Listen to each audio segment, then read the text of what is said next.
Assalamualaikum warahmatullahi wabarakatuh. Perkenalkan, nama saya Nisa Alia Putri dengan NIM 250307002 dari Prodi Hukum Pidana Islam Universitas Islam Ahmad Dahlan Sinjai. Di sini saya akan memaparkan materi tentang mata kuliah Pendidikan Pancasila dan Kewarganegaraan dengan materi pertama hingga pembahasan terakhir. Pengantar Pendidikan Pancasila dan Kewarganegaraan.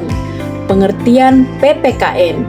Pendidikan Pancasila dan Kewarganegaraan adalah pendidikan yang bertujuan membentuk warga negara yang berkarakter Pancasila serta memahami hak dan kewajiban sebagai warga negara Indonesia. Tujuan PPKN. PPKN bertujuan menanamkan nilai Pancasila, rasa cinta tanah air, kesadaran hukum, dan sikap demokratis dalam kehidupan berbangsa dan bernegara. Peran PPKN. PPKN membekali peserta didik dengan pengetahuan, sikap, dan keterampilan agar mampu berpikir kritis, bertanggung jawab, dan berpartisipasi aktif dalam menjaga persatuan bangsa dan negara. Pembahasan pertama yaitu hakikat pendidikan Pancasila dan kewarganegaraan. Pertama, apa hakikat PPKN? Hakikat pendidikan Pancasila dan kewarganegaraan adalah pendidikan yang menanamkan nilai dasar Pancasila sebagai pedoman dalam kehidupan berbangsa dan bernegara. Kedua, ruang lingkup PPKN. PPKN mencakup pengembangan pengetahuan, kewargaan, sikap kebangsaan, serta perilaku yang sesuai dengan norma dan hukum yang berlaku. Ketiga, tujuan PPKN. PPKN diarahkan untuk membentuk warga negara yang beriman, beretika, demokratis, dan bertanggung jawab terhadap negara. Pancasila sebagai sistem filsafat Pancasila sebagai sistem filsafat Pancasila merupakan satu kesatuan nilai yang menjadi dasar pemikiran tentang manusia, masyarakat, dan negara. Pancasila sebagai kita politik Pancasila menjadi pedoman moral dalam penyelenggaraan kekuasaan dan pengambilan kebijakan negara. Fungsi Pancasila dalam kehidupan politik. Pancasila mengarahkan kehidupan politik yang berkeadilan, beradab, demokratis, dan berorientasi pada kepentingan rakyat. Undang-Undang Dasar Negara Republik Indonesia tahun 1945. Undang-Undang Dasar Negara Republik Indonesia tahun 1945 merupakan hukum dasar tertulis yang menjadi landasan penyelenggaraan negara Indonesia. Kedudukan Undang-Undang Dasar 1945. Undang-Undang Dasar 1945 menjadi sumber hukum tertinggi dan pedoman bagi seluruh peraturan perundang-undangan di Indonesia. Fungsi Undang-Undang Dasar 1945. Undang-Undang Dasar 1945 mengatur sistem ketatanegaraan, hak dan kewajiban warga negara, serta pembagian kekuasaan negara. Demokrasi Indonesia. Pengertian demokrasi Indonesia. Demokrasi Indonesia adalah sistem pemerintahan yang berlandaskan Pancasila dan Undang-Undang Dasar Negara Republik Indonesia tahun 1945 dengan kedaulatan di tangan rakyat.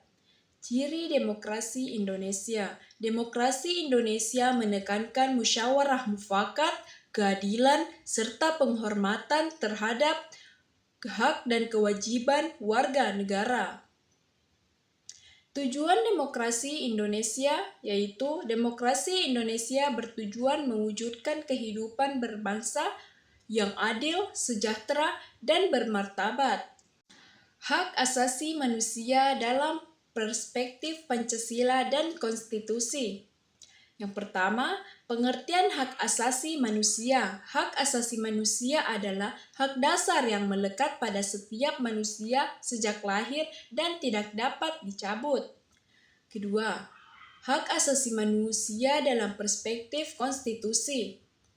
Undang-Undang Dasar Negara Republik Indonesia tahun 1945 menjamin dan mengatur perlindungan hak asasi manusia bagi seluruh warga negara.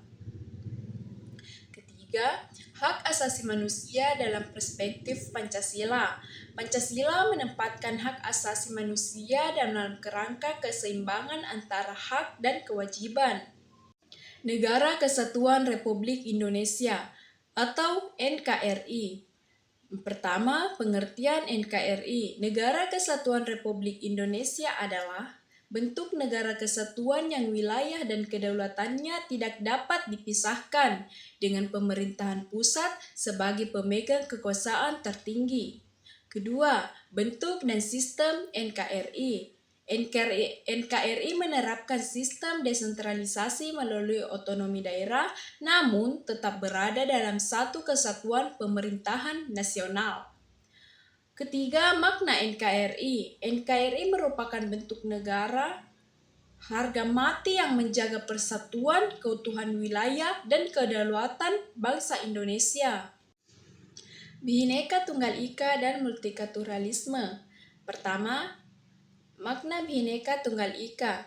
Bhinneka Tunggal Ika berarti berbeda-beda tetapi tetap satu, sebagai dasar persatuan bangsa di tengah keberagaman suku, agama, ras, dan budaya. Kedua, pengertian multikulturalisme. Multikulturalisme adalah sikap menghargai dan mengakui perbedaan budaya dalam masyarakat tanpa adanya diskriminasi. Ketiga, implementasi dalam kehidupan. Nilai Bhinneka Tunggal Ika dan multikulturalisme diwujudkan melalui toleransi, gotong royong, dan sikap saling menghormati. Wawasan Nusantara dan ketahanan nasional. Wawasan Nusantara adalah cara pandang bangsa Indonesia terhadap diri dan lingkungan sebagai satu kesatuan wilayah, bangsa, dan negara. Ketahanan nasional yaitu kondisi dinamis bangsa yang mencerminkan keuletan dan ketangguhan dalam menghadapi berbagai tantangan dan ancaman. Hubungan keduanya, wawasan Nusantara menjadi landasan pola pikir, sedangkan ketahanan nasional merupakan tujuan untuk menjaga kelangsungan hidup bangsa. Kewarganegaraan dan bela negara. Kewarganegaraan adalah ikatan hukum antara warga negara dan negara yang menimbulkan hak serta kewajiban sesuai peraturan perundang-undangan. Kedua, bela negara. Bela negara merupakan sikap dan perilaku warga negara yang dilandasi cinta tanah air dan kesadaran berbangsa berdasarkan Pancasila dan Undang-Undang Dasar 1945. Ketiga, perwujudan bela negara. Bela negara diwujudkan melalui kepatuhan hukum, menjaga persatuan, berprestasi, dan berkontribusi positif bagi bangsa. Etika dan karakter kebangsaan. Pertama, etika kebangsaan. Etika kebangsaan adalah nilai dan norma yang menuntun perilaku warga negara dalam kehidupan bermasyarakat, berbangsa, dan bernegara. 2. Karakter kebangsaan. Karakter kebangsaan mencerminkan kepribadian bangsa yang berlandaskan nilai Pancasila seperti jujur, disiplin, tanggung jawab, dan gotong royong. Ketiga, peran etika dan karakter. Etika dan karakter kebangsaan berperan menjaga integritas, persatuan, dan martabat bagi bangsa Indonesia. Tantangan globalisasi dan internalisasi nilai Pancasila. Pertama, globalisasi. Globalisasi membawa kemajuan ilmu pengetahuan dan teknologi, namun juga memunculkan tantangan seperti individualisme dan lunturnya nasionalisme. Kedua, tantangan terhadap nilai Pancasila. Arus budaya dan ideologi asing berpotensi menggeser nilai Pancasila jika tidak disikapi secara kritis. Ketiga, internalisasi nilai Pancasila. Nilai Pancasila perlu ditanamkan melalui pendidikan dan praktik nyata agar menjadi pedoman hidup generasi muda. Kesimpulan, pendidikan Pancasila dan kewarganegaraan bertujuan membentuk warga negara yang berkarakter Pancasila, sadar konstitusi, dan bertanggung jawab. Pemahaman terhadap Pancasila, Undang-Undang Dasar 1945, demokrasi, hak asasi manusia, dan Negara Kesatuan Republik Indonesia menjadi dasar menjaga persatuan bangsa. Di tengah globalisasi, penguatan nilai Pancasila penting untuk mempertahankan jati diri dan keutuhan Indonesia. Sekian video dari saya Nisa Aliah Putri, pamit undur diri, karena kalau maju saingannya sudah sarjana.